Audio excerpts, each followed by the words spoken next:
Hola, hola, ¿qué tal? ¿Cómo estás? Bienvenido a Directo a tu CPU por Telestar Televisión Supercable Canal 3. También estamos por Surimar Televisión y por Virtual Televisión a nivel internacional. Recuerden que siempre en el marco de nuestros concursos literarios 2025. Comenzamos a ingresar a la curva final de la edición 2025 y todavía quedan pendientes varias entrevistas. Recuerden que no a todos se les va a lograr entrevistar porque son una cantidad bastante considerable. Los que aleatoriamente pues lleguen a esta instancia, mejor, ¿no? Porque de esa manera pues se dan a conocer a nivel internacional y para nosotros también es un placer conocerlos a ustedes. Pero eso no descalifica ni nada, ¿no? Simplemente recuerden que estamos ante una era tecnológica bastante despiadada. Y por ahí se puede filtrar, como en efecto, ¿no? Hemos invitado a algunos que eh, previamente ya se les ha hecho el diagnóstico y da la impresión pues que tienen mucha tecnología en su narración. Y bueno, casualmente siempre aducen que no pueden participar porque no cuentan con Zoom, no sé, y dicen muchas cosas, ¿no? Y no participan. Y la idea es pues tratar de conocer a los escritores de carne y hueso en su sensibilidad humana, ¿no? Es una lucha que tenemos, no porque estemos en desacuerdo, ¿no? Estamos felices, gracias a la tecnología estamos conectados ahora con México, España, Argentina, no sé, todos los países que instantáneamente están participando de nuestros concursos. Y esto no podía hacerse pues hace unas décadas atrás, ¿no? O sea, tenemos que dar gracias a la tecnología, ¿no? Pero por sobre todo, pues dar gracias a Dios en el sentido de no perder nuestra espiritualidad, nuestra sensibilidad humana, ¿no? Eh, no podemos robotizarnos por completo. Bueno, al menos eso es lo que por aquí nuestro jurado pues trata de tenerlo como campaña cultural. Bien, vamos a comenzar entonces dándole la bienvenida a César de las Heras de Murcia, España, que creo que por ahí nos decía que andaba un poco de viaje y bueno, vamos a darle la prioridad para conversar. Descríbenos un poco quién es César de las Heras de Murcia, España. Bienvenido, gracias Mm. por tomarte este tiempo. Pues muchas gracias a vosotros. Pues mira, César de las Heras es un escritor, un escultor eh, y sobre todo un viajero, ¿no? Alguien que intenta, pues ahora lo que comentabas, intenta transmitir las cosas que ha ido aprendiendo en sus viajes a sus relatos. Y luego a partir de ahí también tener una cercanía a mi tierra. Yo vivo en Murcia ahora mismo, pero yo soy de Segovia, del centro de España. Y el relato se desarrolla en un pueblo muy conocido y muy importante que está a unos 15 kilómetros de Segovia. Lo que sucede es que yo ahí juego con la circularidad, con esa época en la que el pueblo no era lo que ahora es, y me gusta, pues un poco como Macondo, cuando tenía la Ujú, industria bananera, y luego cayó en el olvido, ¿no? Pues ujú. me interesa mucho jugar con eso y el relato funciona, trabaja sobre eso, habla sobre eso. Bien, bien. ¿El relato ya lo habías escrito o específicamente lo hiciste para nuestro concurso, César? No, el relato lo había escrito, pero curiosamente, sin conocer el concurso, estaba basado un poco en esta idea de García Márquez, porque me interesaba mucho. Este pueblo es un pueblo que ha pasado por muchas fases. Ya les digo que ahora mismo es un pueblo de una grandísima importancia a nivel internacional, es una belleza de pueblo, un pueblo románico muy conocido, muy famoso, muy importante. Pero en el siglo XIII es cuando comenzó podríamos decir, es cuando se hizo el castillo y empezó a funcionar. En el siglo XV llegó una familia importante y crearon una torre del homenaje y a partir de ahí fue cayendo en el olvido. Tuvo siglos de estar prácticamente abandonado Y en 1925 el pintor Ignacio Zuluaga compró el castillo y a partir de ahí el pueblo empezó a revivir. Luego, a raíz de la guerra civil, volvió a asumirse, ¿no? Y a partir de los años 80, que es cuando el relato está escrito, entre los años 60 y finales del siglo XX, pues el pueblo vuelve a tener un resurgimiento importantísimo, ¿no? Y luego hay algo muy curioso que, claro, todos estos pueblos que viven del turismo suelen estar vacíos entre semana. Y curiosamente, cuando vino la pandemia, claro, un pueblo que vive del turismo se quedó vacío. Entonces ahí pensé yo en esta idea de la circularidad y de la posibilidad de que estos pueblos que están ahora mismo cogidos con pinzas en el turismo puedan en un momento dado quedar otra vez vacíos. Ujú. Perfecto, perfecto. Bien, vamos a mencionar un poco, el título es Considerada perezosa, ¿no? El Sí, género y estilo, narrativa contemporánea con tintes líricos y costumbristas. El texto combina realismo mágico, memoria rural y crónica familiar con un tono introspectivo y poético. La prosa sí. es densa, envolvente, con frases largas y cadencias que evocan el ritmo del pensamiento y la oralidad popular. La estructura y técnica narrativa, el narrador es omnisciente, que se desplaza entre personajes y tiempos con una voz que mezcla observación externa y reflexión interna, uso de anáforas, repeticiones y enumeraciones para construir tensión emocional y profundidad psicológica. El relato se organiza en fragmentos que alternan presente y pasado, con un preámbulo que prepara el terreno para una historia de desaparición y herencia. Coméntanos un poco sobre esto, ¿no? Eh, Cuando hablamos de, por ejemplo, Cien años de soledad, eh, el encanto creo que está en ese momento frente al pelotón de fusilamiento y después irse hacia el futuro, al pasado, y total que llega un momento en el cual que si no estás acostumbrado a ubicarte en el tiempo, puedes perder la hilación, ¿no? Y hay que volver a leer la obra. Coméntanos sobre, César, Sí, tu experiencia. sí, a mí en mis escritos me interesa mucho jugar con esto, con esas idas y venidas, no fijar una época exacta. Incluso en este caso, lógicamente, Basilisa Perezosa, que es la mujer que intenta regresar a sus orígenes, ella por causas del pasado ha vivido con una familia, podríamos decir, que no era la suya y ha estado fuera del pueblo durante toda su vida y ya a los 30 años empieza a hacerse preguntas y vuelve al pueblo. En ese momento ella necesita recuperar su identidad y para eso necesita ser considerada por los que fueron sus antepasados. Curiosamente, ella va recorriendo el pueblo y se va encontrando con sus antepasados que ya no existen, que ya están muertos. Y entonces ahí se genera una ida y una venida. Habla con gentes que sí que están en el pueblo, que ahora mismo viven allí, con un tabernero, habla con su hermano, que sí que se quedó en el pueblo, pero al mismo tiempo desarrolla podríamos decir, visiones en las cuales va viendo los distintos personajes que han ido desapareciendo y lo que sucedió para que sus padres tuvieran que abandonar el pueblo y que ella acabase en otra familia. Ujú. Perfecto. Bueno, dentro de breves momentos nos das más alcances. Eh, Espero que no te deje el avión o la No, bicicleta, o la no te bicicleta, porque... preocupes que sale dentro de 10 horas, no hay Ah, problema. ok, bien, bien. Entonces vamos a presentar a nuestro próximo concursante. Recuerden que esto más que un concurso es un curso, porque aprendemos, ¿no?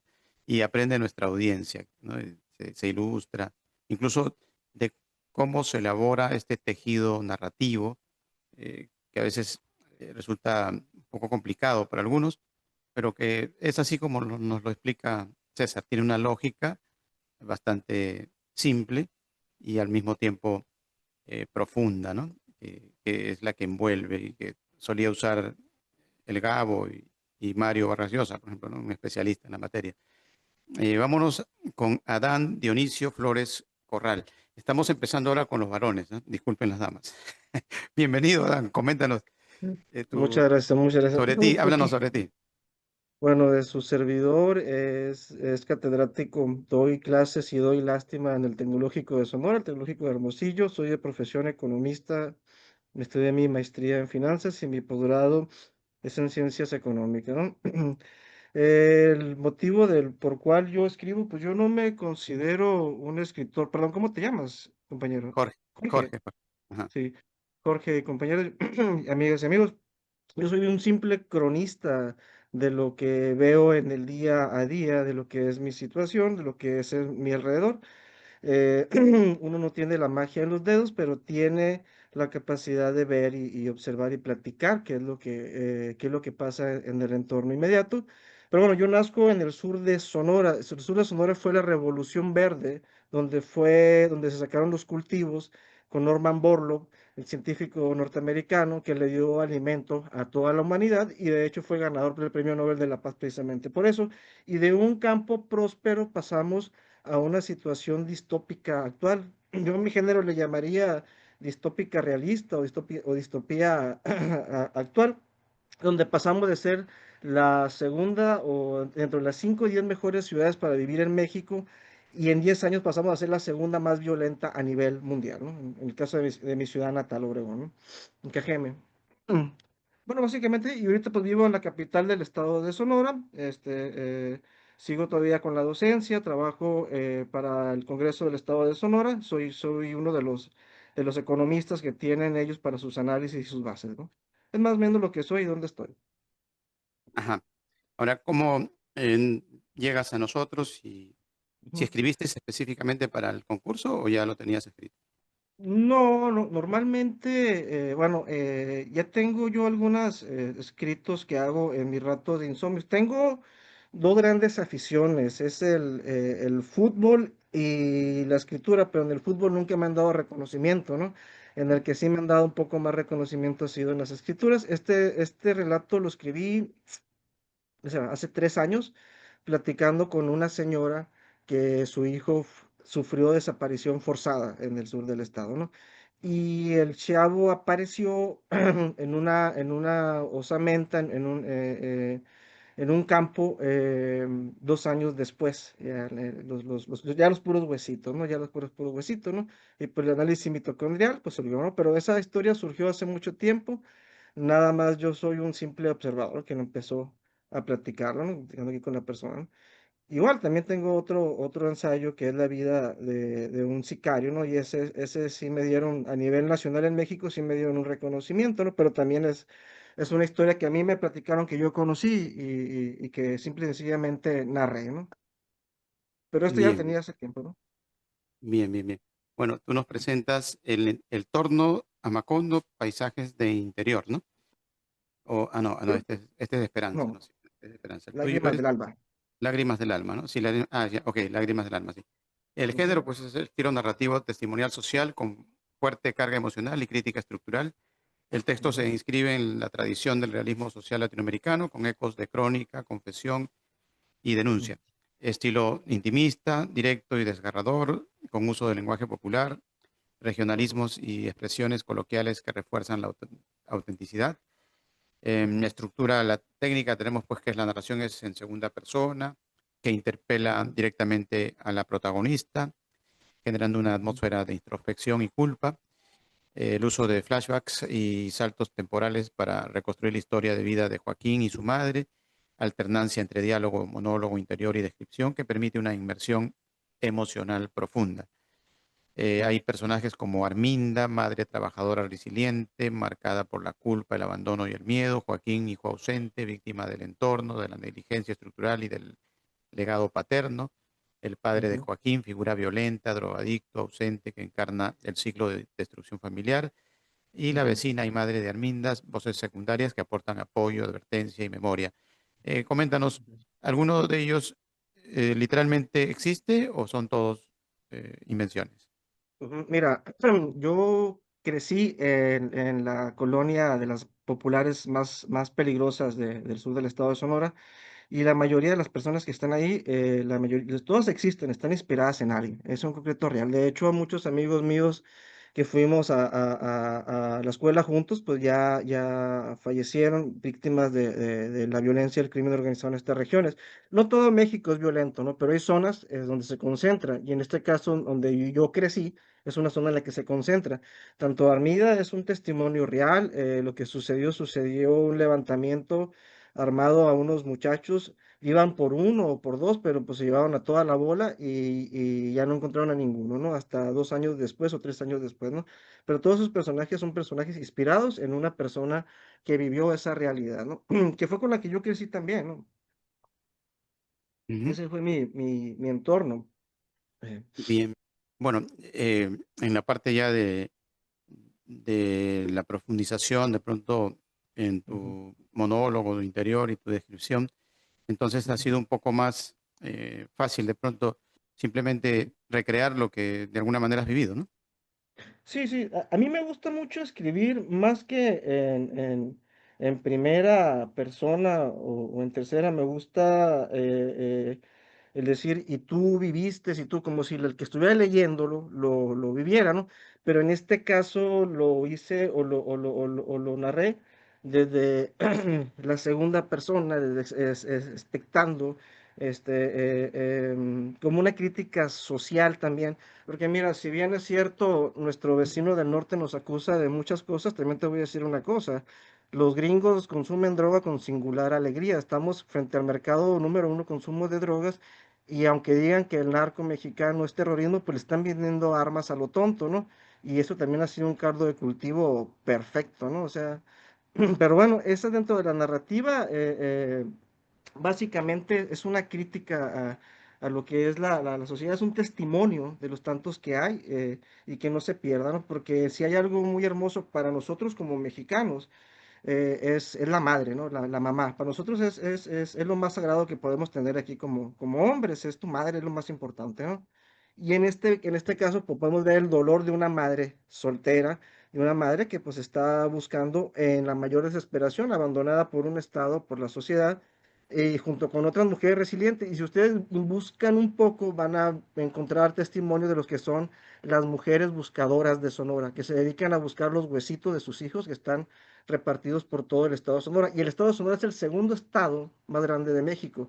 De hecho, es más grande que cualquier país de Centroamérica, Guatemala, Honduras. Es un estado muy grande, pues. Dentro de eso ha Bien, sido pues la crítica social, ¿no? Y ha sido la narración y ahora sí que ha sido narrar y darle una voz a las personas, a las mujeres que están sufriendo esta situación, ¿no? bien, bien. Bueno, luego vamos a profundizar un poco más en la Ujú. temática de Adán. Nos vamos a ir a Jennifer Blanco, ¿no? Jennifer, creo que se encuentra en Lima y algo por ahí escuchaba que era de Venezuela, ¿no? Bienvenida, Jennifer. ¿Cómo es que nace la literatura, la escritura en tu persona? Cuéntanos sobre ti. Hola, sí, yo soy de Venezuela, nací en la ciudad de Puerto La Cruz, me mudé hace 8 años a Lima. La literatura creo que nació desde pequeño, todo pues siempre a uno se le inculca o deberían inculcarnos el hábito de la lectura y de ahí empiezas a pues crear esas historias. Siempre he escrito, pero nunca he presentado algo, siempre lo había hecho como un hobby. Estudié Derecho, más adelante después quise cambiar mi profesión a marketing y eso es a lo que me dedico hoy en día. Y siempre pues me gustó hacer historia, siempre me gustó leer, soy una aficionada de la historia propiamente, o sea, me encanta leer los cambios culturales, los cambios históricos, y eso se refleja en la obra que escribí, pues el cómo los cambios históricos de una manera sin darnos cuenta empiezan a influir mucho en la manera en que el ser humano va cambiando su pensamiento. Pero la esencia propia del ser humano no cambia, o sea, nuestras necesidades básicas son muy similares. Si tú ves una historia, siempre hay un trasfondo en lo que pasó hace 500 años, el por qué la gente hizo lo que hizo, a por qué hoy estamos haciendo lo que hacemos. Y esa esencia del ser humano, esa parte psicológica, social, siempre me ha interesado mucho. Y eso lo plasmé mucho en este libro, que lo escribí hace unos 4 años, durante la pandemia. Y pues después me animé un poco a presentarlo. Bien, bien. Bueno, vamos a ubicar el texto que nos envía Jennifer. Año 1200 después de Cristo, calendario juliano, es el nombre, ¿no? Bueno, Eh, el género y estilo, narrativa histórica con enfoque costumbrista y perspectiva femenina. El texto mezcla ficción ambientada en la Edad Media con una mirada íntima sobre la vida cotidiana, la violencia estructural y la resistencia cultural. Estilo directo, emocional y descriptivo, con diálogos que revelan tensiones sociales y psicológicas. La estructura y técnica narrativa, pues narración en tercera persona, centrada en Agnes y su entorno familiar, uso de diálogo coloquial para construir relaciones y conflictos entre personajes, alternancia entre descripción histórica, contexto de la Cuarta Cruzada y escenas cotidianas que revelan la vida de mujeres en situación de vulnerabilidad. ¿Hay alguna concordancia de pronto con tu experiencia venezolana de los últimos tiempos? Que no sé, hay algunas situaciones de tensiones sociales y psicológicas, bueno, más mujeres que en situación de todo, vulnerabilidad. y más que todo luchas pues como mujer. Este, si bien es cierto, pues ya uno pues creció en una época donde hay un poquito más de libertad de la que pues en la época que se japonesa en 1200.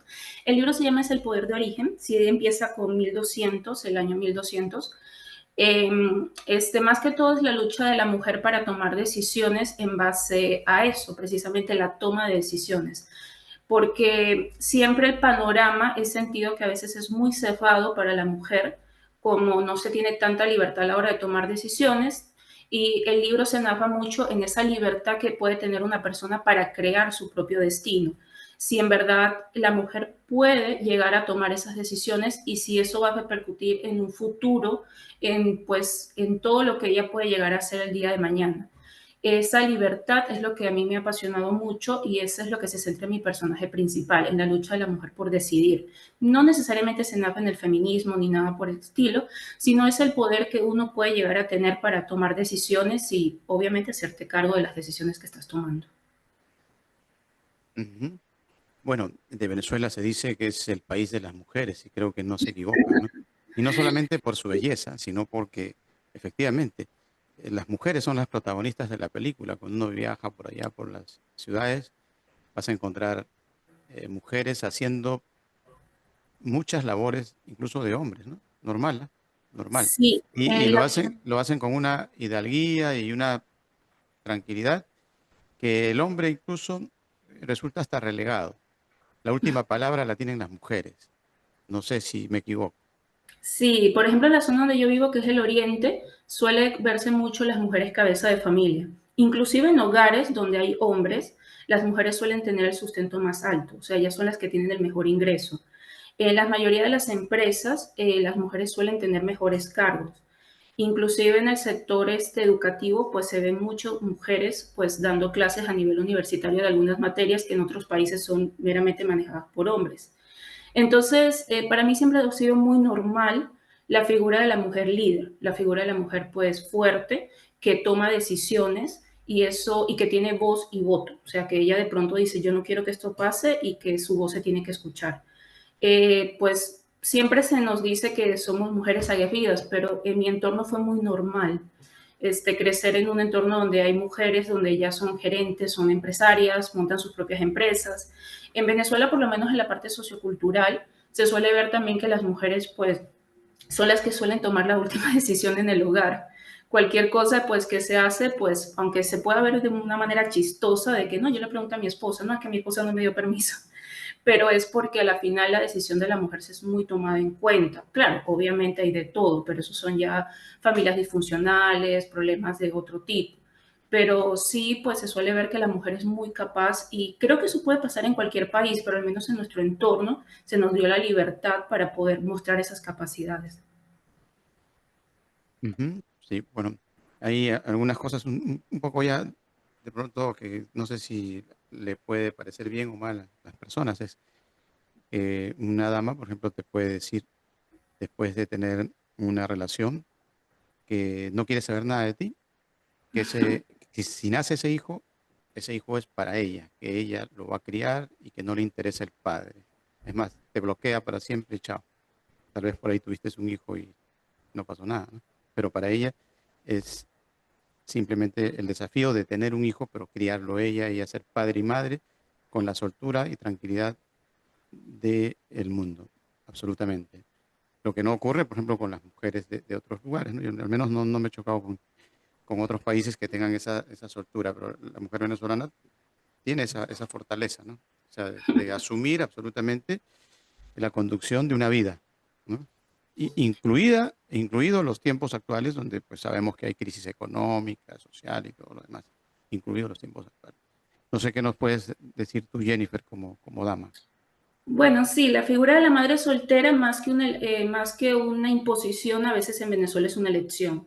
Hay mujeres que toman esta iniciativa, inclusive de tratamientos de fertilidad solamente para tener hijos, y hay otras mujeres que deciden, sí, pues tener una pareja y de pronto decir, no, no, es mi hijo, y de pronto en un momento de la relación tratar de poner una demanda de manutención, pero no es algo que ella de pronto vea como el fin último, sino como de pronto el niño le empieza a pedir conocer a su papá, yo quiero saber un poco de quién es, entonces dice, bueno, vamos a tratar de usar este medio para que el niño lo pueda conocer, pero los hogares monoparentales son el día a día, pero estos hogares, sí, también hay imposición, no vamos a decir que no, pero es muy normal. Yo tengo muchas amigas que decidieron ser madres voluntariamente, o sea, ellas decidieron ir a hacerse un tratamiento de fertilidad o acordar con alguien y decir, no, mira, yo quiero tener un hijo y ya tú verás qué haces, ¿no? En este papel. Eso es totalmente. A mí no me tocó, en mi caso yo sí me crié como a mi papá, tampoco me tocó personalmente, yo tengo a mi hijo y a mi esposo, tampoco me tocó esa decisión, no soy tan arriesgada, siento que es bien complicado ser madre soltera, es algo que, bueno, ahorita que lo estoy viviendo, las admiro demasiado, porque es algo muy complicado tener ambos roles. Pero sí lo he visto y es día a día, ahora pues como madre pienso cómo lo habrán hecho, las admiro muchísimo más. Pero bueno, supongo que al día después todo funciona bien porque todo el país, en verdad, más del 80%, yo he visto que los casos de madres solteras es el día a día. Y bueno, tuve la suerte de dar clases allá y mis alumnas eran muy guerreras. Y claro, yo andaba de sorpresa en sorpresa, ¿no? Pero es el día a día, ¿no? Es normal. No sé si pasa lo mismo. Vamos a presentar a nuestra próxima invitada. Luego seguimos conversando sobre tu temática, Jennifer. Gracias por participar. Se trata de Delia, que está en la Argentina. No sé si pasará lo mismo por allá. Ya a Delia le vamos a pedir que haga esa infidencia. Pero antes de eso, preséntate, Delia. Bienvenida y disculpa por haberte dejado para el último, pero recuerda que los últimos serán los primeros. Tal cual. Bienvenida. Sí, muy bien, sí, soy de, como dije antes, de Rosario, la segunda ciudad de la República Argentina. Y a ver, ¿qué empiezo a contarles de mí? Sobre ti, coméntanos sobre ti. ¿Cómo te describirías tú?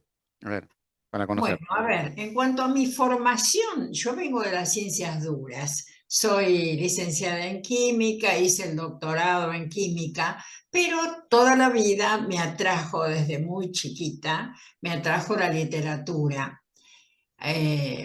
Me recuerdo de pequeña leyendo, cruzando el patio en los recreos, el patio de la biblioteca de mi escuela el patio de mi escuela para ir a la biblioteca a buscar mis libros infantiles, y así seguí toda la vida. Tanto es así que me recuerdo en mi quinto año, cuando cada una decía qué es lo que iba a seguir estudiando, qué es lo que iba a hacer, yo decía, no sé si letras o química. O sea, eran dos cosas que las vemos y las seguimos viendo como en las antípodas, ¿no? Pero creo que no es tan así. Así que después de haber hecho mi carrera universitaria, me dediqué a estudiar, a acercarme a la literatura. Hice 5 años de un conservatorio literario donde egresé como preceptora de letras. Y bueno, y seguí escribiendo siempre, conduciendo talleres literarios. Hace 35 años que manejo talleres literarios. Y bueno, ese es mi perfil. Bien, bien. ¿Cómo es que escribes? ¿Te tema para nosotros exclusivamente o ya lo tenías escrito? No, lo tenía escrito, sí, lo tenía escrito a partir de una visita a una amiga, unos amigos que viven en el barrio que he descrito en Buenos Aires, y ver esas casonas cuya arquitectura, incluso sus portales, ese aire de misterio que rodea alguna de esas viviendas, me inspiró este cuento. Sí, así Bien, bien. que ahí Bueno, surgió el cuento. el tema es el título Lara, la que no volvió del examen, ¿no?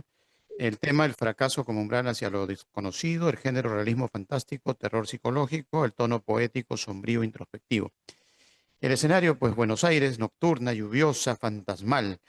El motivo simbólico, la casa embrujada como metáfora del abismo interior. O sea, esto sirve como un preámbulo para Halloween, que ya se viene. El personaje central, Lara, 20 años, estudiante brillante, atrapada entre la exigencia académica y la fragilidad emocional. Lara, joven promesa de la economía, se despide del tribunal con un hilo de voz quebrado por la frustración. Ha fallado por segunda vez en matemática y el peso de la autoexigencia la empuja a caminar bajo la llovizna porteña en busca de consuelo o castigo. Su trayecto por las calles desiertas de Montserrat se convierte en un escenario simbólico de la razón al delirio, de la vigilia al sueño, de la vida a lo otro. La casa abandonada, una reliquia de esplendor marchito, se alza como umbral entre el mundo conocido y el territorio de lo innombrable. Allí el miedo se materializa, alaridos, puertas que crujen, criaturas de pesadilla. Bueno, ya llegamos al Halloween. Háblanos sobre ese Halloween, Delia. ¿Qué imaginé yo? Supongo que comparado con ciertas, a ver, la visión de esas casas, de esas enormes mansiones abandonadas, rodeadas de enredaderas, de enamoradas del muro, me llevaron a recordar otras viviendas que había visto en mi infancia y sobre las que se contaban historias fantasmales de desaparecidos, de aullidos en la noche. Bueno, eso me remitió ahí y ahí surgió. No puede nunca explicar del todo cómo viene la inspiración, por qué surgen ciertas cosas, ¿no? No es tan sencillo saber, indagarse para saber por qué surgió así. Es así como ha ocurrido. Sí. Bien, bien. Bueno, vamos a tratar de descubrirlo dentro de breves momentos. Vamos a ir indagando con Delia. Pero vamos a volver a donde César de las Heras, que por ahí, no sé si Delia le coincide conmigo, tiene un parecido con Fito Páez, creo, o con Charly García, ¿no? Le veo ahí un look similar a César. No sé si te gusta ese tipo de música, de relación incluso con los bonaerenses, César. Pero bueno, vámonos a tu tema, ya en profundidad. Cuando analizamos tu temática, decíamos que íbamos jugando con el tiempo, ¿no? Que era una de tus predilecciones de pronto para crear la atmósfera, todo, ¿no? También teníamos algunos personajes, por ejemplo, Basilisa y Miguel, herederos de una historia truncada, atrapados entre el deber, la memoria y el resentimiento. Miguel y Basi, padres desaparecidos, figuras míticas cuya ausencia define el conflicto. Diomedes, autogenista silencioso, símbolo del poder heredado y la rigidez patriarcal. El Cavia, patriarca emérito, testigo de la decadencia y la persistencia del linaje, ¿no? Para que se mantenga la estirpe. Bueno, también tenemos el espacio y la atmósfera. El pueblo de Pedraza se presenta como un personaje más rústico, encantado, atrapado en sus tradiciones. Delia nos habla de esas casonas viejas y tétricas, nos invita de pronto a una especie de Halloween. Tú nos invitas a algo distinto, ¿no? Pero también tiene su encanto. La casa de Elisa, el campanario y la cordillera son símbolos de poder y vigilancia y trascendencia también. La atmósfera es melancólica, ritualista, con una carga simbólica que remite a lo ancestral, el pasado. Háblanos sobre eso, César. Sí, el relato tiene una clara dualidad, ¿no? Por un lado está la actualidad o finales del siglo XX y por el otro lado lo que sucedió en el pasado, ¿no? Y el pueblo va mudando, es decir, tan pronto las casas son las actuales, las que podemos ver remozadas y bueno, el pueblo es para verlo. Os recomiendo ver alguna imagen en internet porque, bueno, en general las casas son de gente de mucho dinero, casas románicas que han restaurado hasta el mínimo detalle. Pero me interesa también mucho esa visión del pasado, ¿no? Esas casas, es decir, todo finaliza en una casa que ardió en su momento y que hizo que se separasen los caminos de los padres y de los hijos.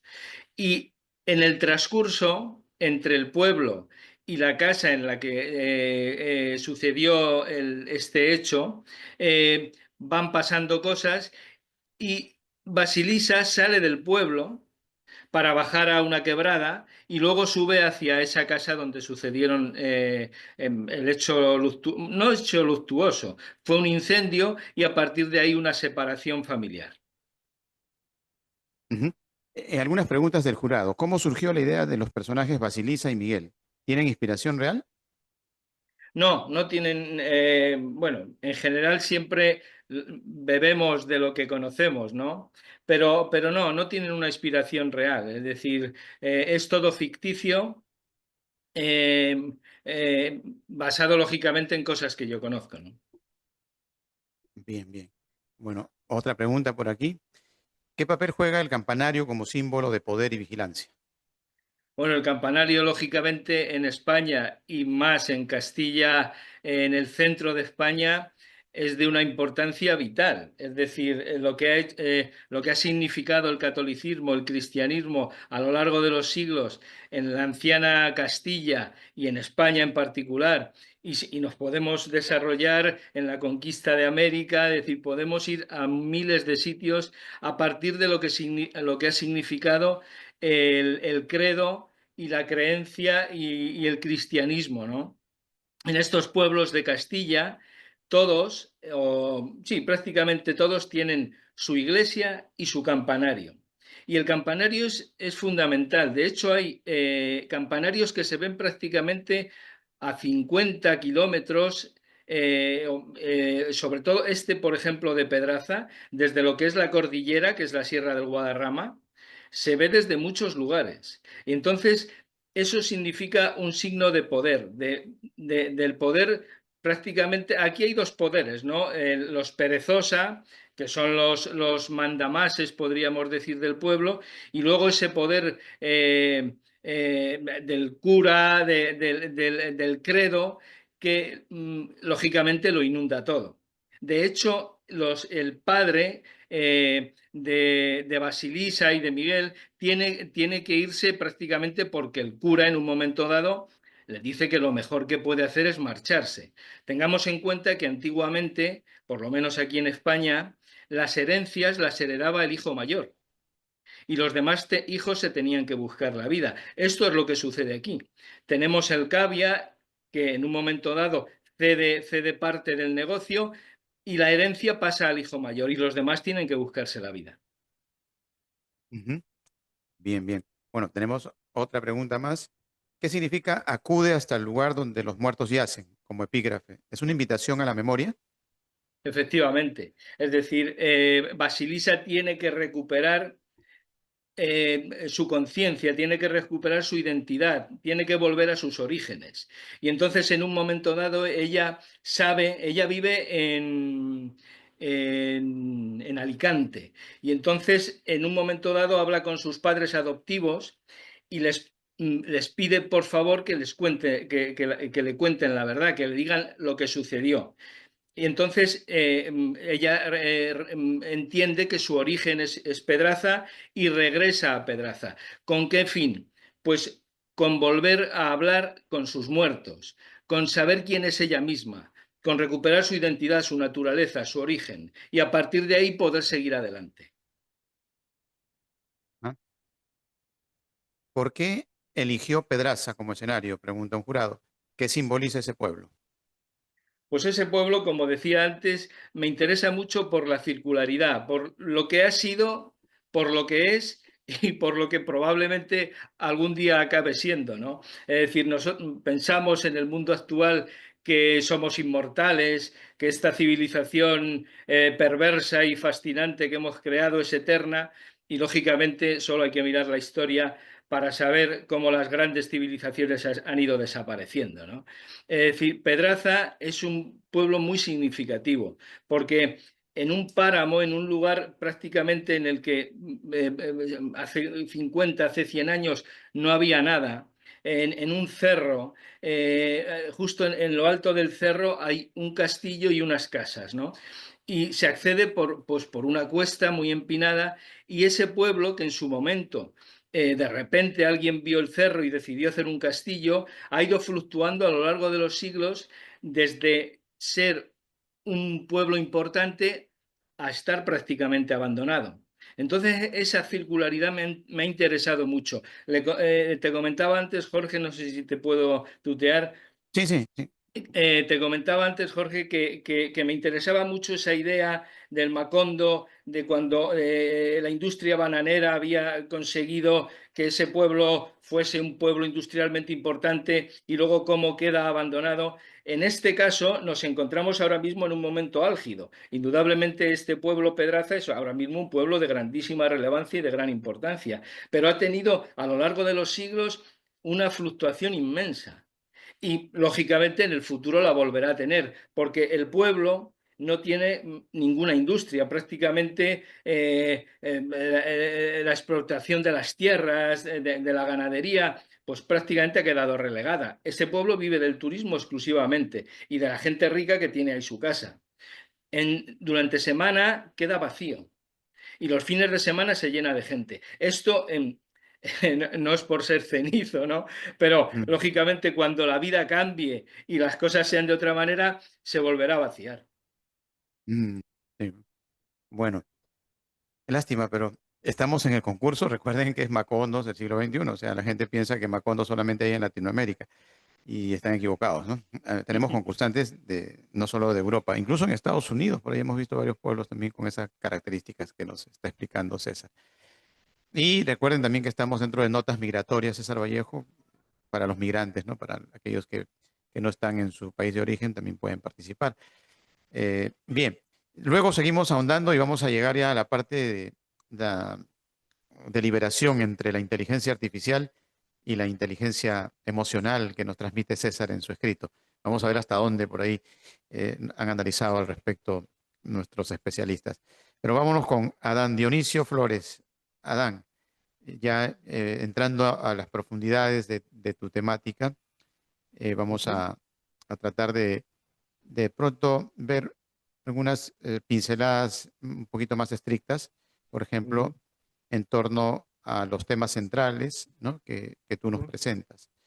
Em, Maternidad en contextos de violencia estructural, el sacrificio, la culpa, el abandono involuntario, ciclo de violencia y drogadicción, cómo se hereda y reproduce el trauma, ausencia del Estado y precariedad laboral, crítica implícita a las condiciones que impiden una crianza digna. Bueno, eh, por aquí, por ejemplo, nos dicen, ¿no? ¿Qué representa el hallazgo del hueso al inicio del texto? Ujú. Normalmente esos hallazgos nos llevan un poco a la esperanza de las madres, ¿no? Ellas, es un poco de encontrar luz, aunque sea un huesito, porque con ese pequeño huesito ya le puedes dar un cierre. El huesito significa el cierre ya. Si no hay un hueso, si no hay un vestigio de dónde quedó el hijo de estas señoras, entonces no hay un cierre. Y ese cierre y esa queda abierto, ¿no? Eso más o menos es lo que quiere yo repercutir, ¿no? Por eso empieza el cuento con, encontramos un huesito. Empezamos ahí con la narración empieza con el final, pues es lo que quiero explicar, ¿no? Y eso es lo que implica el hueso, el cierre. Ese es el Ah, cierre, es lo que representa. bien, bien. ¿Qué Ujú, te motivó a escribir desde la perspectiva de una madre trabajadora en situación de vulnerabilidad? ujú. Pues mira, ya había escrito una parte, una historia similar, pero desde la perspectiva de un sicario. En este caso, me motivó el fallecimiento de un amigo mío de la infancia, fue levantado, te digo, nosotros venimos de un contexto rudo y en un diciembre del 2022 o 23, hace 2, 3 años, estando en la casa de mi madre donde yo crecí y viendo lo que fue mi infancia, donde jugábamos fútbol, y vi a la mamá de mi amigo y empezamos a platicar y a raíz de eso surge la historia y en este caso la traté de manejar como en segunda persona, más en tipo epistolar, el sentido, y tú sentiste, y tú viviste, y tú esta parte, ¿no? O sea, tratando de que sientan la empatía o el dolor que vive las familias, las mamás sobre todo, ¿no? Las mujeres, ¿no? Pero también dentro de la parte de la narrativa se ve el desprendimiento de los que como solemos ser los hombres, pues ya no lo veo, ya no lo siento y lo olvido, y las mujeres no.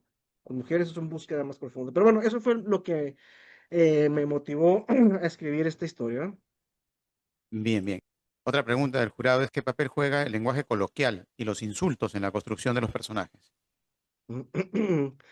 Mira, en lo que son los barrios bravos, en los barrios fuertes, yo creo que desde Tijuana hasta la Patagonia, ¿no? Me atrevería a pensarlo, no se entiende el contexto local, no se entiende la forma de ver el mundo sin ese lenguaje.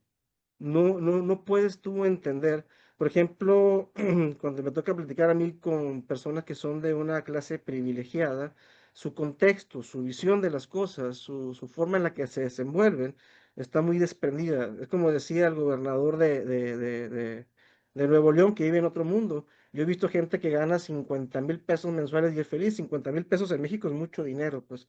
Por lo mismo, el lenguaje, el modismo, es lo que reviste a la cultura de lo que estamos hablando, ¿no? Es el pan de cada día, pues no podemos meter a una persona que vive en un barrio humilde con otro sentido, con otro vocablo, porque no entendería o no encajaría dentro de ese sistema de estructura social en el que se desenvuelve la historia, ¿no? Ujú. Bien. ¿Consideras que el texto es una denuncia social, una elegía o una crónica emocional? Yo siento que es una crónica emocional, pero hay mucha gente que lo va a sentir y se vale, ¿no? Que es una denuncia, ¿no? Es una denuncia social, ¿no? Eh, para mí es simple y sencillamente escribir el sentimiento y la emoción de la gente que no vas a ver en un libro de historia, de los tantos desaparecidos que no vas a ver ni siquiera en los obituarios de los periódicos, porque no hay un nombre, no hay un cuerpo para poder enterrarlo. Para mí es una crónica, ¿no? Pero las personas que lo han visto me han dicho que es un acto de resistencia social, que es un acto de protesta social, ¿no? Que igual puede funcionar también como un acto de protesta social, ¿no? Porque estas mujeres, si ustedes revisan las redes, van y se plantan hasta donde está el Palacio de Gobierno, el federal, y muchas de ellas son de aquí, de Sonora, del estado donde soy yo, pero se llaman las Madres Buscadoras de Sonora, ¿no? Madres Buscadoras. Ese es el nombre con el que se ya identifica el colectivo, ¿no? Ah, una pregunta al margen de las que tenemos acá el jurado sería: ¿tú sientes que han habido cambios positivos o negativos en torno, o todo se mantiene igual, en torno a lo Ujú, que denuncias con los regímenes que han pasado? Por ejemplo, no sé, desde el PRI, López Obrador, ahora ujú, la actual presidenta. ¿Crees ujú. que hay cambio o todo está por superarse todavía? Muy difícil. Ujú. Bueno, sí ha habido avances, sí ha habido avances, no podemos decir que, que no, pero también el contexto social en el que nos desenvolvemos es muy complicado. Pues te digo, como lo platicamos al principio, Estados Unidos es el mayor consumidor de drogas en el mundo. Los que hemos estado allá de visita, fumarte un cigarro es mucho más delito que consumir en el estacionamiento alguna sustancia psicoactiva, ¿no? O sea, es parte de la realidad y aparte de que o sea, es difícil en esas cuestiones, ¿no? Hay una debilidad estructural en el Estado, es cierto, eso no lo podemos negar y no es de ahora. Entiendo yo la desesperación de las madres, bueno, al menos intento entenderlas porque no, yo nunca he perdido un hijo y no espero que nunca lo pase y que ninguno de nosotros lo desaparezca, ¿no? Porque, por ejemplo, los cuerpos que encontraron en aquel entonces donde se narra la historia encontraron las osamentas con los fémur rotos, las costillas rotas, los antebrazos rotos. Quiere decir que los mandaron con San Pedro bien trabajadas a las personas, el sufrimiento que tuvieron que haber pasado.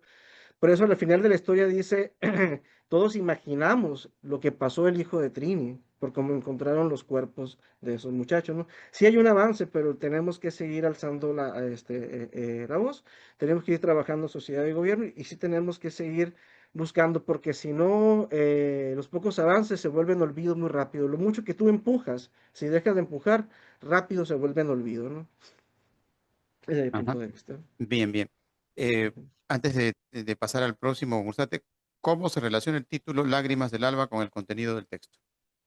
Cuando me ha tocado platicar con señores que viven esta realidad, el insomnio se vuelve su principal compañía, ¿no? O sea, ellas la noche la pasan en vela, normalmente le ganan al amanecer cuando llegan a dormir 1 hora o 2 horas, y por eso antes de que salga el alba, ellas ya están llorando, ¿no? Por eso, pero se llama el título Lágrimas del Alba, ¿no? Antes de que amanezca, ellas ya están en espera de que llegue su hijo o su hija, bueno, más que nada su hijo, y antes de que salga el alba, ya están derramando las primeras lágrimas, extrañando, y obviamente en ese círculo que no cierra, en ese círculo de dolor que no cierra.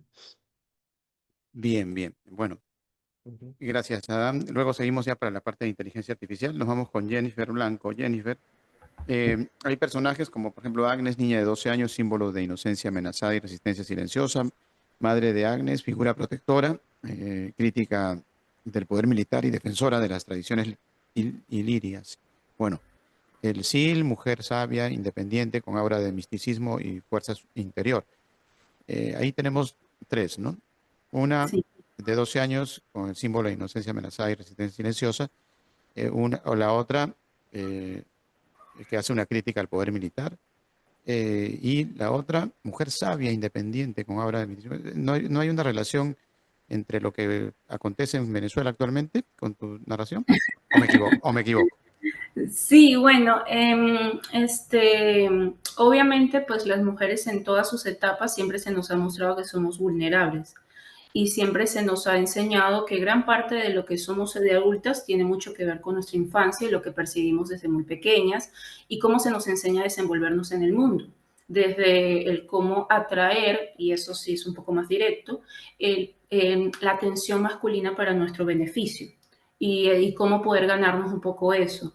También se nos enseña que a medida de que la mujer se va creciendo, ella pues cuando de pronto no logra todo esto, se empieza a cuestionar mucho acerca de sus capacidades. O sea, cuando de pronto una mujer es muy inteligente y entonces empieza a decir, es que ella está así porque no está casada, porque es que ella piensa de esa forma, siempre se cuestiona mucho la sabiduría y la inteligencia de la mujer. Y su voz siempre queda relegada de que es que ella es así porque es una amargada, porque nunca se casó, porque cosas así. Cada uno de esos personajes están en diferentes etapas de su vida y cada uno de esos personajes tiene mucho que ver con respecto a la perspectiva social de la mujer, pero sí se da en el libro una oportunidad de conocerlas y darte cuenta que hay mucho de ellas que sí lo han decidido y que esa capacidad de la mujer de decidir más allá de la perspectiva social también existe y es bueno abrirle un espacio a ello. Ujú. Bueno, no me respondiste directamente, pero no importa. ¿Qué te motivó a ambientar el relato en Sadar durante la Cuarta Cruzada? Como pues dije al inicio, me gusta mucho la historia y una de las cosas que me ha gustado mucho es cómo esa cultura medieval ha ido evolucionando y después llega a Latinoamérica y nosotros nos llenamos de todo lo que ellos inicialmente pasaron. Porque gran parte de lo que después llega a Latinoamérica, lo que nos llega aquí a nuestro continente, tiene que ver con toda la evolución que ellos tuvieron que pasar. Así que me gusta mucho ir desde el inicio de cómo nosotros empezamos a tener nuestras creencias, nuestras costumbres, nuestras culturas. Escogí Zadar, bueno, actualmente Zadar queda en Croacia, creo que existe la ciudad, pero ya no existe Dalmacia, y pues cómo ellos evolucionaron hasta ser pues lo que puede llegar a ser hoy en día y cómo nosotros después llegamos a nutrirnos de toda la cultura y todas las experiencias que llegaron de Europa. Bien. ¿Qué simboliza la figura del oficial húngaro en el contexto del poder y la violencia? Este oficial suena como que algo, algo por ahí, pues, por Venezuela, pero bueno, olvidémonos de Venezuela. Sí, sí, el oficial tiene mucho que ver con la opresión y con la traición. Tiene mucho que ver con el oportunismo. El cómo él en sus inicios es húngaro y pelea para su ejército, pero con la Cuarta Cruzada, con la toma de la ciudad por los venecianos, se vende ante los venecianos y toma más adelante ese oportunismo. Nos damos cuenta que el poder realmente es una oportunidad y tiene más un beneficio personal que una ideología generalizada. Y sí, sí tiene totalmente que ver con Venezuela, porque muchas veces nosotros nos planteamos que tanto la ideología socialista está arraigada en el corazón de las personas y no nos damos cuenta realmente que fue algo más de oportunismo que una ideología que tenía que ver base de ayudar a las personas. Sí, obviamente respeto la forma de pensar de cada quien, pero tenemos que plantearnos qué tanto una ideología puede ayudar y qué tanto una ideología tiene una base real. Este oficial tiene mucho que ver en eso. Tiene que ver con la situación actual de mi país, el cómo la gente se vende al mejor postor y vende todos esos ideales y se los toma como suyos. O sea, como que no, yo soy así, es que eso es así, lo vende y lo vende y lo vende. Pero detrás de ello hay un beneficio y generalmente económico. Y ese beneficio económico a veces deja mucha gente mal, gente que apostó por esas creencias, gente que apostó por eso y que a la final son las que terminan mal. Así que sí, tiene mucho que ver con mi país. Bien, bien. Estuve a punto de decir cualquier similitud con la realidad es pura coincidencia, ¿no? Pero ya tú lo aclaraste, que bueno, ¿no? Las coincidencias no existen realmente, sino que No. simplemente por ahí están saliendo de pronto de la experiencia de Jennifer, ¿no? Que claro, no es la idea tampoco, pero sí escribimos en base a lo que vivimos, como nos decía por ahí, creo que César, ¿no? O sea, no podemos apartarnos de esa realidad. Ahora, ¿qué papel juega el idioma dalmacio como símbolo de identidad cultural? Bueno, el idioma dalmacio es un idioma que ya se perdió con el tiempo, tiene sus bases que pues obviamente inicia. Lo que yo quise plantear con la invasión y la pérdida de las costumbres es el cómo cuando se impone una ideología afecta mucho la vulnerabilidad del pensamiento y de la esencia del ser humano. El cómo esta imposición ideológica, porque es 100% ideológica, viola mucho lo que hoy en día conocemos como derechos humanos, pero que en aquel entonces obviamente no se conocía de esa forma. Entre ellos es la libertad de creencia, la libertad de hablar el idioma con el que te sientas más cómodo. Al momento de imponerse la Cuarta Cruzada, a imponerse los venecianos, ellos quitan todas estas costumbres de una manera radical, donde se vuelve casi un delito hablar en dalmacio, donde se vuelve casi un delito pensar diferente, donde se vuelve un delito hablar mal de la corona, donde se vuelve todo esto un delito. Y de pronto esto tiene, sí, también tiene mucho que ver con lo que yo he vivido, en donde ya lo que tú eres se vuelve mal. O sea, ya tú no puedes pensar de esa forma y si tú piensas así, tú eres la que estás mal. Y pues el dalmacio representa el cómo viene algo nuevo que no necesariamente alguien te pregunta, ¿tú quieres quieres hablar veneto? Nadie te lo preguntó. Entonces, obviamente con el tiempo que el idioma se va yendo, pero de una manera más natural, pero tiene mucho que ver con eso, tiene que ver con esa imposición en donde ya empieza a lo que tú has sido toda tu vida, te empiezan a cuestionar y decirte, no, es que tú estás mal por haber pensado así toda tu vida. Y tú te empiezas a cuestionar inclusive hasta quién eres o hasta lo que te enseñaron desde pequeña. Ajá. Eh, ¿Era necesario escribir así esta temática o pudiste haberte dedicado a escribir específicamente el caso venezolano? ¿Tuvo que ver algo con lo que tú comentas, de que a veces no lo podemos hacer porque hay alguien que nos coarta, nos amenaza, a pesar de estar fuera del país? Eh, sí, sí y no. No escogí esta temática exactamente por el miedo a que de pronto si yo hablaba libremente algo me podría llegar a pasar. Le escogí esta temática porque muchas veces, sobre todo en esta época de que yo crecí, pues todo de redes sociales, hay muchas cosas que nos dividen.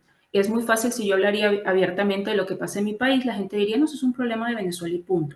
Pero al escoger temáticas que nos unen en el tiempo, nos damos cuenta que esto ha pasado desde mucho antes, desde antes de la que las personas crean. Lo que está pasando en Venezuela es un reflejo de una imposición que ha pasado desde hace muchos años. Cada vez que llega algo nuevo en el poder, siempre nos tratan de hacer pensar diferente. Y eso es algo que lo podemos ver alrededor de la historia, no es algo que solamente está pasando. Obviamente en Venezuela hace más ruido porque es algo más moderno, pero pero si nos vamos a la historia vamos a encontrar imposiciones de poder donde toda la esencia de lo que es la persona y la cultura se busca cambiar. Por eso escogí este país, esta temática, todo, para que las personas empiecen ellos mismos a darse cuenta que la relación no es tan antigua, o sea, es más antigua de lo que pensamos. Bien, bien. Bueno, una última aquí que nos tiene el jurado. ¿Qué importancia tiene el vestuario y la apariencia en la construcción de la vergüenza social? Totalmente. Y eso es algo que hasta hoy en día, la verdad, hay una frase que dice que como te ven, te tratan. Al vivir en una sociedad donde la apariencia era totalmente importante, en un país donde la apariencia lo era todo, y de pronto hablar con personas que me dicen, no, yo en mi país salía hasta en pijama, o sea, ahí no pasaba nada. Y yo decía, pero ¿cómo es posible? Si yo salgo en pijama y a mí nadie me habla. Como todo eso, o sea, el cómo te ven, cómo te tratan, el cómo te sacan, hasta quién creen que tú eres solamente por cómo te ven, tiene mucho que ver en el libro, porque mi protagonista, ella pues se sentía mal por no verse de la manera de otras personas, ella se sentía menos, y el valor social que te entregan por cómo estás vestida, eso es muy importante en mi libro, porque demuestra que muchas veces somos más superficiales de lo que creemos, incluso los que no pensamos que somos superficiales, lo llegamos a hacer. Bien, bueno, gracias por haber finalmente revelado el trasfondo de tu escrito. Me costó, no fue fácil que nos revele Jennifer la esencia de su temática. Pero bueno, vámonos con Delia a la Argentina para continuar con esa parte ya preliminar de Halloween. Coméntanos sobre la casona, símbolo del inconsciente reprimido, del pasado, que no se resigna a morir. Su deterioro refleja la fractura interna de Lara. El examen fallido no es solo una prueba académica, sino el detonante de una crisis existencial. El fracaso no es académico, es ontológico, nos dice aquí el texto. La caminata nocturna, rito de paso, descenso a los infiernos. Cada paso la aleja del mundo de los vivos. Y aquí entramos ya a esa escenografía de Halloween. Los seres monstruosos, encarnaciones del juicio, la culpa, la presión social, no castigan, absorben. El olvido, la desaparición de Lara es también una crítica a la indiferencia social. Nadie escucha los lamentos. Háblanos sobre eso, Delia. Bueno, me parece perfecto el análisis que se hace y me lleva a una frase de François Sagan que leí de jovencita, en la que decía que tal vez los escritores y más los poetas no somos intelectuales, que los intelectuales son las personas que hablan de esos escritos.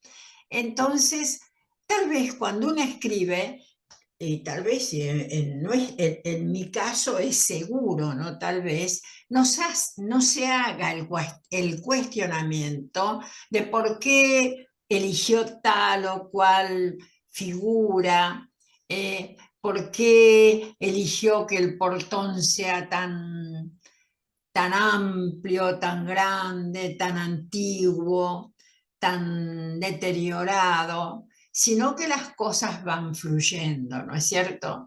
Y uno obviamente escribe con sus miedos, con su historia, con su realidad.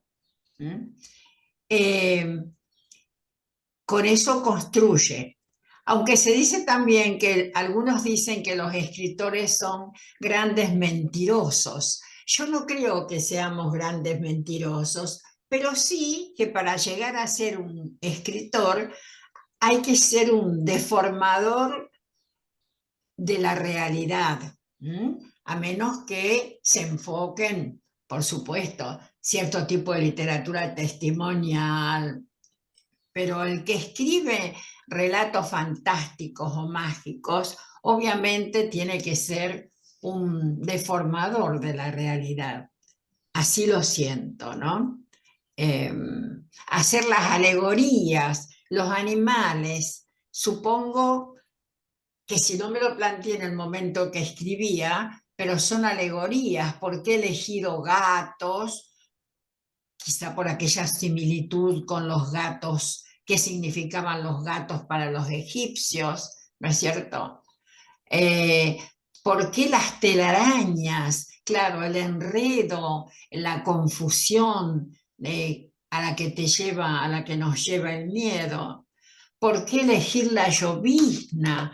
La llovizna haciendo como de telas, de maneras de ocultar la realidad que indudablemente en ese momento en la protagonista, tan apesadumbrada, dolida con su fracaso, estaba tratando de no enfrentar su realidad, o por lo menos deformarla, ¿no? Ujú. Eso. Bien, tenemos unas preguntas aquí. A ver, vamos con, ¿por qué elegiste que el detonante de la historia fuera un examen de matemática? Ya nos comentaste que tú estás más por las ciencias, ¿no? Y quizás por eso lo hiciste. Sí, sí, sí. ¿Qué simboliza ese fracaso? Bueno, a ver, vuelvo a lo que decíamos que siempre llevamos con nosotros la mochila de todo lo vivido, ¿no es cierto? Ujú. Entonces yo he sido durante muchos años docente a nivel terciario, a nivel universitario, y bueno, en muchos institutos he visto que matemáticas era como el gran cuco de los estudiantes. No fue mi caso, ahí no me muestro, pero sí de los estudiantes. Esa debe ser la razón por la que elegí matemática, el examen. Ajá. Eh, Siento que estás dentro de tu mundo prácticamente, ¿no? A pesar Tal de que cual. lo tuyo pertenece a las ciencias, pero creo que esta ciencia de las letras también va contigo, ¿eh? A pesar Sí, de que sí. tu primera elección fue las matemáticas, ¿no? Sí, sí, durante años me dediqué a la física atómica, me apasionaba y bueno, después hubo un momento en la vida en que tuve que elegir, pero realmente desde hace unos 20 años mi mundo es el de la literatura, sí. Bien, como se viene Halloween, acá dos preguntas que tienen que ver A ver, con el Halloween que nos presentan, que creo que es un Halloween más comprensible, ¿no? No aquel de Hollywood. Dice acá, sí. la casona embrujada representa algo más que un lugar físico, es metáfora del abandono emocional. Es Sí. pregunta, ¿qué consideras tú? Luego, ¿cómo piensas que el lector debería interpretar el placer que Lara siente al ser absorbida por los seres monstruosos? Pero yo no sé si ella siente placer, no creo que sienta placer. No, no, por lo menos no pensé en que ella sentía placer, Da sino la que impresión, da la impresión, da la impresión. en un estado en que ya no sentía placer ni disgusto. A Ujú. mí me parece que es así la cuestión. Ya no hay miedo ahí, pero. Ya en una etapa más allá de los miedos. Ajá. Ya no Bien. era, ya no era Lara, no era la Lara que caminaba un rato antes por esa vereda. Ujú. ¿Por qué elegiste que nadie más escuche los lamentos? ¿Es una forma de hablar del olvido? ¿Por qué nadie escuchará sus lamentos? Y Mm. porque iba a tener otra forma de resolución la historia si alguien escuchaba los lamentos. Es también hablar de la soledad, de la soledad del ser humano ante sus miedos, ante sus temores y sus desafíos. Esa es la alegoría. Ah, bien, bien. Bueno, vamos a- a dejar por un momento, ya para la parte final, el diagnóstico de la inteligencia artificial. Nos vamos al primer concursante, que en este caso es César, eh, para comentar un poco al respecto. Primero, ¿sueles usar la inteligencia artificial? ¿Estás de acuerdo? ¿No estás de acuerdo? ¿Cómo es tu trato, o tu convivencia con la inteligencia artificial, César? Pues yo supongo que será por edad, no la utilizo demasiado, ¿no? He hecho algunas investigaciones y cuando intentas profundizar en algo así un poco complejo se vuelve absolutamente loca. Y yo como intento no tener los pies en el suelo, o por lo menos tener uno solo, pues claro, cuando hago alguna investigación o alguna pregunta o intento jugar un poco, pues me deja todavía con muchas preguntas. Ujú. ¿Crees que la IA puede ser una aliada para democratizar el acceso a la literatura o corre el riesgo de homogeneizar las voces? ¿Te has puesto a pensar en eso o no lo has considerado? Pues no lo he pensado demasiado, pero sí, la verdad es que yo creo que todas estas cosas nos están atropellando, como en su momento nos atropelló el teléfono móvil o el celular, como nos atropelló el ordenador, como nos atropelló en un momento dado una serie de cosas que van llegando y que en principio pues revientan todo, se utilizan mal, se desvirtúan y luego empiezan a encontrar su camino, ¿no? Yo imagino que esto sucederá, será exactamente igual. Yo sí que reconozco, pues sobre todo, yo no me he encontrado con profesionales o con gente que se tome en serio determinadas cosas y que saque de ahí información. Sí que he notado en los chicos jóvenes, en determinadas personas que a lo mejor no son profesionales de algo, buscar ayudas, ¿no? Pero bueno, yo creo que, imagino, quiero creer que no vamos a acabar en un mundo virtual y que las cosas se irán consolidando. Bien, bueno, esperemos que así sea y aquí queda el registro, ¿no? De este intento, al menos de luchar contra lo artificial. Bueno, Sí, tenemos aquí algunos datos ya que nos arrojan sobre las probabilidades del uso de la inteligencia artificial en la participación de nuestro concurso de César.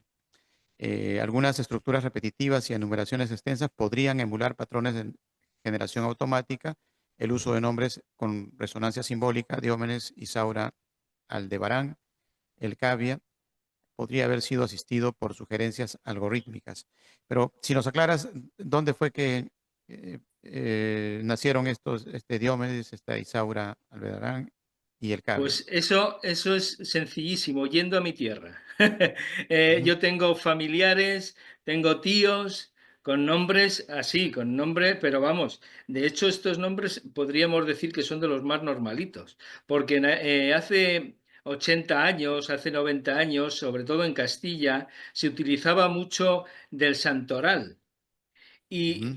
Y yo tengo muchos tíos y bueno, ya no los tengo. La verdad es que ya van muriendo y ya quedan pocos. Pero abuelos, mi abuelo se llamaba Ovidio y bueno, en la parte de Carbonero, que es de donde viene mi familia, que está muy cerca de Segovia, te pones a revisar los nombres y te encuentras toda esta fauna. Bien, bien, bien. Bueno, que quede eso claro. Sí, El texto muestra entonces una alta probabilidad de autoría humana, con una sensibilidad narrativa, estilística y emocional que sugiere experiencia literaria y conocimiento profundo del entorno rural y familiar. Luego de esta sesión, pues queda totalmente descartado el uso de inteligencia artificial y que bueno, que simplemente le damos la bienvenida a César por la inteligencia emocional que ha usado para participar en este concurso. Y más que eso, la inteligencia espiritual, ¿no? Porque nos has de alguna manera hecho viajar contigo a tu pueblo, ¿no? A ese pueblo tan ancestral que nos has presentado. muchas Gracias, gracias. César. Gracias. Muchas Vamos a gracias. continuar. Gracias a ti. Gracias. Y vamos a seguir con Adán. Vamos a ver qué nos dice sobre Adán. Primero, Adán, coméntanos, ¿cómo vas tú con la inteligencia artificial? No, yo muy bien, el doctorado me obligó a actualizarme. Actualmente manejo ChatGPT, Grok, DeepSeek y varios, ¿no? Pero en el caso mío, en la escritura, para mí es una catarsis. En la parte de escribir, no recurro a ella, la tengo como asistentes virtuales, Gmail y todo lo demás. Me ayuda mucho porque atendemos los temas y la agenda social de los legisladores locales aquí de mi estado de Sonora, ¿no? Pero una cosa es para como herramienta y otra cosa es ya como medio de catarsis. Yo escribo para descargar mis emociones. Cuando yo me relajo, cuando estoy muy cansado, compro un buen café, prendo un cigarro y me pongo a escribir. Es mi relax, es mi catarsis, es mi forma íntima en la que yo libero y descargo mi estrés y mis emociones. Intenté jugar fútbol otra vez y boxeo y terminé con la espalda lesionada y me di cuenta que ya cuando llegamos a los 40 años hay que buscar otra forma de desestresarse, ¿no? Y mi refugio ha sido, pues, la escritura, ¿no? Para mí Ujú. es mi forma, es la forma en la que yo me libero. Bien, bien. ¿Y crees que la inteligencia artificial puede captar la sensibilidad emocional y el contexto social que transmite tu texto? Pues lo veo difícil. Es que mira, cómo funcionan las IAs, tú tienes que irle dando pautas, trabajando. O sea, es un asistente que tú lo tienes que estar alimentando. De buenas a primeras, difícilmente va a sacar un texto de alta calidad y emotividad emocional, ¿no? O sea, al menos esta generación de inteligencias artificiales, ¿no? Gemini escribe muy feo, el que pudiera acercarse es GPT, pero hay una brecha todavía muy grande, ¿no? ¿Quién sabe más adelante? Ahorita no. Ahorita te ayuda a resúmenes, a corregir redacción, ortografía, a hacer imágenes ilustrativas, sobre todo Grok. Pero aún así, mira, si tú quieres escribir lo que yo escribí, no te va a dejar ChatGPT. ¿Por qué? Porque tiene una censura contra la parte de los homicidios, la parte de encontrar osamentas. Por ejemplo, en un texto que yo escribí que se llamaba Los Piojosos, ahí se hablaba sobre cómo destruían o mataban a gente del otro cártel y la misma censura de la inteligencia artificial no te deja escribir ahí. O sea, tiene esas limitantes. No puedes hacer un texto tan crudo como el Lágrimas del Alba o el otro que escribí yo, Los Piojosos. Pues. He escrito mucho, ¿no? Pero estos son los que me han animado a publicar, porque como te digo, es mi catarsis, es mi liberación emocional, ¿no? Es como lo que saco el estrés. Además de que en el fútbol México ahorita anda por la calle de la amargura, ¿no? Nos pasó por encima Colombia y Argentina todo el tiempo nos pasa por encima, ¿no? Pero pues ahora no sé qué vamos a hacer en el mundial, ¿no? Y tómale por un lado el estrés que tengo un lado al gringo de Donald Trump, ¿no? Apuntándonos con un arma por acá, ¿no? Pero te digo, difícilmente puedes meter esas temáticas y ese lenguaje y que pueda pasar el filtro de las inteligencias artificiales. Inténtalo, ChatGPT, dame una descripción de un homicidio, un infanticidio, descríbeme cómo es una violación, un ultraje, y no te deja. O cómo o la desaparición forzada, quiero hablar de cómo destrozaron este cadáver y que encontraron el puro huesito. No te va a dejar. Bien, bien. Bueno, vamos a ver qué nos dan los indicadores sobre la IA Ujú, en el ujú, texto de Adán. En narración emocionalmente compleja, con matices de culpa, nostalgia, rabia y ternura que requieren experiencia vivencial y empatía profunda, ¿no? ujú, También en el lenguaje regional y coloquial auténtico, es difícil de emular con precisión con la inteligencia artificial este tipo de lenguaje sin entrenamiento específico, ¿no? Luego, la construcción de personajes verosímiles con contradicciones, evolución y profundidad psicológica también es otra de las autorías humanas que por ujú, aquí rescatamos. Las referencias culturales y geográficas precisas, Sonora, Álamos, Guaymas, que denotan ujú, conocimiento contextual, ¿no? Algunas situaciones poco probables, pero que las vamos a mencionar, que pueden haber sido de repente, quizás por la familiaridad que tiene con la inteligencia artificial de Adán, ujú, estructuras repetitivas y frases intensamente descriptivas podrían emular patrones de generación automática. El uso de diálogo directo con insultos podría haber sido estilizado por la inteligencia artificial, aunque el tono sugiere autenticidad. Bueno, en líneas generales, tenemos ujú. una alta probabilidad de autoría humana, así es que bienvenido a nuestro concurso y gracias por participar, Adam, la mejor de las suertes. Y saludos a México lindo y querido, como siempre. Gracias, Bien, espero. bien. Vámonos entonces ahora con Jennifer, creo que nos toca, ¿no? Jennifer. Jennifer, ¿cómo vas tú con la IA? Bueno, sí, en mi trabajo, como trabajo con marketing, ya creo que ya el 80% de mi trabajo ya es totalmente con inteligencia artificial, especialmente en mi fama, que es la parte digital. Sí, en mi trabajo lo tengo que usar totalmente, ya pues los clientes también te lo exigen. En la parte literaria, no, porque una de las cosas que me he dado cuenta es que la inteligencia artificial no te puede dar algo que no haya existido previamente. Ellos trabajan con programación. Así que si tú quieres presentar algo creativo, nunca vas a poder hacerlo. Entonces, sí te sirve mucho para de pronto, en mi parte, ver datos, números, todo eso, pero cuando tú quieres mostrar algo de sentimientos, algo humano, la inteligencia artificial nunca te va a analizar lo que tú estás sintiendo. Te lo va a analizar en base a lo que otras personas en situaciones similares programaron y se piensa algo así. Nunca vas a poder dar algo original, algo real o algo humano creado por inteligencia artificial, por más ayuda que pueda hacer, porque sí, ayuda mucho. Ujú. Eh, ¿Crees que la IA puede captar la sensibilidad cultural y emocional que transmite tu texto? Bueno, no creo porque, bueno, como te lo dije previamente, tenía que trabajar con sensibilidades ya programadas, salvo que alguien ya haya programado algo que haya sentido exactamente igual a lo que yo escribí ante una situación similar, tal vez pueda arrojar una similitud, pero creo Claro. que inclusive de una misma situación, dos voces no suenan iguales. ¿Te apoyaste en algún modelo de lenguaje para generar los diálogos o el contexto histórico? No. Algún modelo de lenguaje. Bueno, sí, pues estudié mucho el cómo de pronto hablaban en aquella época, palabras que no existían en aquel entonces, por historia más que todo, pues obviamente, pero alguna forma sí de apoyarme, sí, más que todo lenguajes que yo sé o palabras que eran más comunes en aquel entonces que hoy en día carecen de total significado. Bien, bueno, vamos a leer lo que nos arroja tu participación en el concurso. Contextualización histórica precisa con referencias a Sadar, los ilirios, el Papa Inocencio III y la Cuarta Cruzada. Lenguaje emocional, culturalmente localizado, con expresiones como berriondo, fantoche, tuota, que denotan autenticidad. Construcción de personajes femeninos complejos, con matices de fuerza, ternura, contradicción y sabiduría. La narración fluida y orgánica, con cadencias que remiten a la oralidad y la tradición narrativa.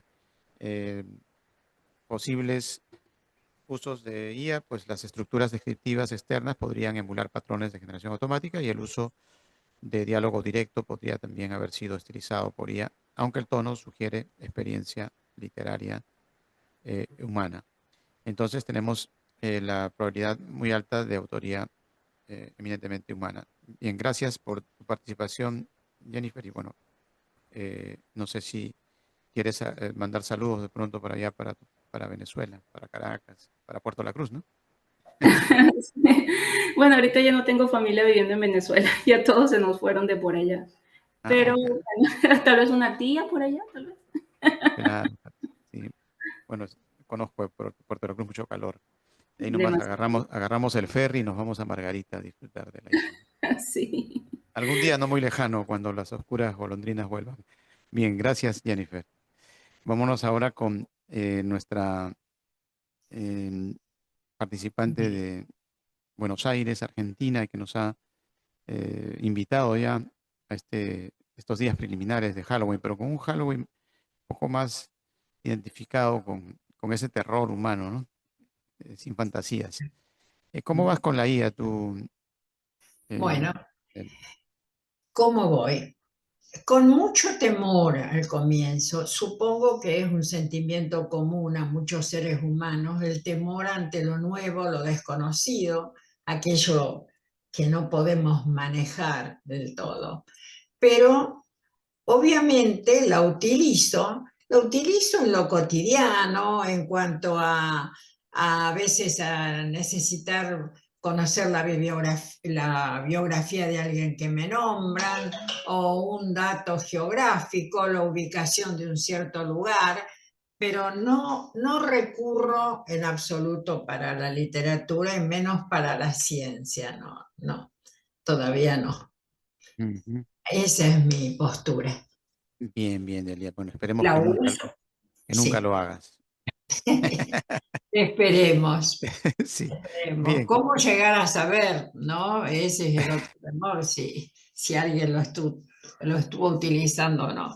Ah, eso es difícil, ¿ah? Bien, bien difícil de Claro, poder. claro. Yo que, Incluso he escrito una historia desarrollada en el 2200 en un mundo manejado por, digamos, la inteligencia artificial, por robots, sí.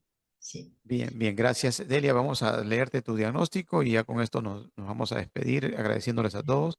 El relato Lara presenta una estructura emocional, simbólica y estilística profundamente humana. La progresión narrativa, el uso de atmósferas sensoriales, la densidad poética y la construcción de lo fantástico como metáfora del colapso interior sugieren una autoría 100% humana, que es Delia. Gracias, Delia, por participar en nuestro concurso. A ustedes. Gracias a Adán, a Jennifer, a César de las Heras, allá en España, y bueno, por haberse tomado este tiempo para dedicarle a nuestra audiencia. Más que un concurso, un curso. Hemos aprendido todos. Un abrazo a la distancia y estén atentos que los podemos invitar más adelante a un próximo análisis de nuestra literatura, tal vez en Macondo, allá en Aracataca. Chao, hasta la próxima.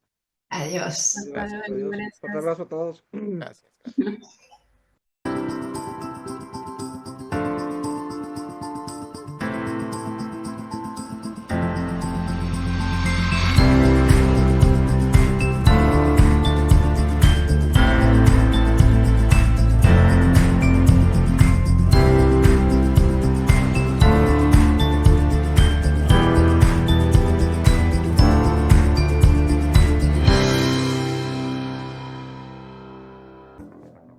Dos concursos literarios internacionales están buscando voces auténticas para el 2025, y esto puede cambiar tu vida completamente. Notas migratorias. César Vallejo quiere relatos de migración, desarraigo y reconstrucción. Macondos del siglo XXI. Busca historias donde lo mágico convive con lo trágico, en pueblos que desafían la lógica. Los textos seleccionados serán difundidos por video streaming mundial. Los autores entrevistados y conectados con creadores globales. Puedes participar desde cualquier país. Tu historia podría resonar en todo el planeta.